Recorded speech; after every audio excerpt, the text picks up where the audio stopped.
भूर्भुवस्वः तत्सवितुर्वरेण्यं भर्गो देवस्य धीमहि धियो यो नः प्रचोदयात्। उस प्राण स्वरूप दुखनाशक सुख स्वरूप से तेजस्वी पापनाशक देव स्वरूप परमात्मा को हम अपनी अंतरात्मा में धारण करें। वह परमात्मा हमारी बुद्धि को सतमार्ग की ओर प्रेरित करे। भाइयों बहनों, जय श्री राम, जय गुरुदेव, जय माँ आदिशक्ति। आप सभी भाइयों बहनों की साधना से संबंधित एवं आत्मज्ञान से संबंधित जिज्ञासाओं का समाधान करते हुए मैं आज एक गंभीर समस्या को सम्मिलित कर रहा हूँ। पहले भी कई बार यह जिज्ञासा मेरे समक्ष आई है। भाई महेश योगी जी ने अपनी जिज्ञासा प्रकट करते हुए अपनी समस्या को रखा है। गुरुदेव प्रणाम। प्रणाम योगी जी, खुश रहिए। मुझे साधना करते हुए 2 वर्ष हो गए हैं। पित्त बढ़ता है और जीभ में दरारें और घाव हो जाते हैं। भूख नहीं लगती है तथा डकार ही डकार आती है। मेरी प्राण ऊर्जा कंठ चक्र तक स्पष्ट रूप से महसूस होती है।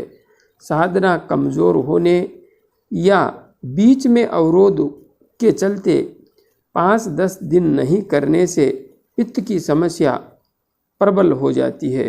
कृपया मार्गदर्शन करें। आपके मार्गदर्शन से मैंने खट्टी और तिक्त खाद्य वस्तुओं का उपयोग न के बराबर ही कर दिया है।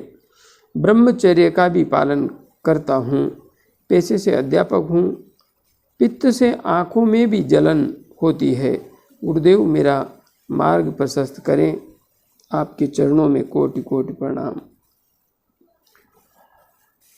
महेश जी, आपने जो अपनी समस्या रखी है, आपको पित्त की समस्या विशेष रूप से हो रही है। ध्यान साधना आप कर रहे हैं तो यहाँ पर विशेष रूप से आपको कपालभाति प्राणायाम का तो अच्छी तरह से अभ्यास करना ही है। इसमें तो कोई संशय नहीं है।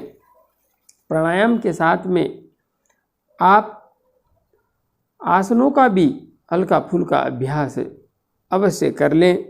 इसके साथ ही आप अपने भोजन में गाय के घी को, जो कि देसी गाय हो, उसके घी को प्राथमिकता दीजिए।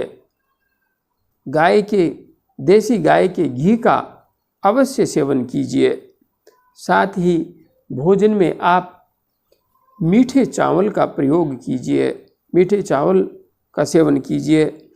साथ में धनिया का पाउडर भी आपको इस समस्या से निजात दिलाने में सहायक होगा। आंवले का मुरब्बा अवश्य खाइए। और हरित की में आप समभाग मिश्री का पाउडर मिला करके इसका भी सुबह शाम 1-1 चम्मच सेवन कीजिए। इन वस्तुओं का, इन पदार्थों का सेवन करने से आपका जो पित्त है वह काफ़ी हद तक नियंत्रित होगा।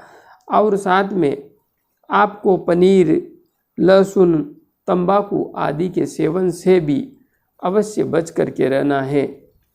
अधिक खट्टी वस्तुओं का सेवन आपने वैसे ही भी बंद कर दिया है, किंतु विशेष रूप से आपको गाय के घी को, जो कि शुद्ध होना चाहिए, कहीं से भी मिले, लेकिन आपको गाय का घी अपने भोजन में अवश्य सम्मिलित कर लेना है।